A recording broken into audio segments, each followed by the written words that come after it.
ಕೃಷ್ಣ ಅರ್ಜುನನ ಆರಿಸ್ಕೊಂಡು ಆಯ್ಕೆ ಮಾಡಿ ಇವನು ಪರ್ಫೆಕ್ಟ್ ಎಕ್ಸಾಂಪಲ್, ಇವನಿಗೆ ವಿದ್ಯೆ ಕೊಟ್ಟರೆ, ಜ್ಞಾನ ಕೊಟ್ಟರೆ ಇಂಥವ್ರು ಜಾಸ್ತಿ ಜನ ಇದ್ದಾರೆ, ಅವ್ರಿಗೆ ತಲುಪಲಿ ಅನ್ನೋ ಉದ್ದೇಶದಿಂದ ಅರ್ಜುನನ ಡೈಸೆಕ್ಟ್ ಮಾಡಿ ಅವನ ಹಂತ ಹಂತವಾದ ಮನಸ್ಸನ್ನು ಬಿಡಿಸಿ ಭೂಮಿಲಿ ಜನಗಳಿಗೆ ಜ್ಞಾನವನ್ನು ಕೊಟ್ಟು ಉದ್ಧಾರ ಆಗೋಕ್ಕೆ ಭಗವದ್ಗೀತೆಯನ್ನು ಹೇಳ್ದ. ನಾನೇನಾದರೂ ಹೇಳಬೇಕಾದ್ರೆ ನಾನು ಒಬ್ಬರನ್ನ ಉದಾಹರಣೆ ತಗೊಂಡಿದ್ರೂ ಇದು ಒಬ್ಬರದಾಗಿರಲ್ಲ, ಇದು ಎಲ್ರಿಗೂ ಅಪ್ಲೈ ಆಗುತ್ತೆ, ನನ್ನೂ ಸೇರಿಸ್ಕೊಂಡು. It's an attitude.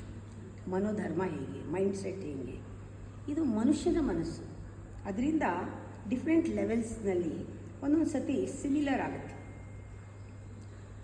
ಯಾವ ಮೂಲ ಕಾರಣ ಇರುತ್ತೆ ಅದರಿಂದ ಮನಸ್ಸು ಬದಲಾಗತ್ತೆ. ಮೂಲ ಕಾರಣ ತುಂಬ ತಮಸ್ಸಿದ್ರೆ ಅಂಥವ್ರನ್ನೆಲ್ಲ ಒಂದು ಗುಂಪು ಮಾಡಬಹುದು, ಹತ್ತಿರ ಬರ್ತಾರೆ. ರಜೋಗುಣ ಪರ್ಸೆಂಟೇಜ್ ಡಾಮಿನೇಷನ್ ಜಾಸ್ತಿ ಇದ್ದರೆ ಅವ್ರನ್ನ ಒಂದು ಗುಂಪು ಮಾಡಬಹುದು. ಸತ್ವಗುಣದವ್ರು ಆಟೋಮೆಟಿಕ್ಕಾಗಿ ಒಂದು ಗುಂಪು ಆಗ್ತಾರೆ. ನಾವು ಪ್ರತಿ ಸತಿನೂ 3 ಗುಂಪಲ್ಲಿ ಎಲ್ಲಿದ್ದೀವಿ? ಇಲ್ಲಿದ್ದರೆ ಇಲ್ಲಿ ಹೇಗೆ ಬರ್ತೀವಿ? ತಮಸ್ ಗುಣದಲ್ಲಿದ್ದರೆ ಅದನ್ನು ಅಡ್ಜಸ್ಟ್ ಮಾಡ್ಕೊಂಡು ಕಂಫರ್ಟಬಲ್ ಆಗಿರೋದಲ್ಲ, ಇಲ್ಲಿಗೆ ಹೇಗೆ ಬರ್ತೀವಿ?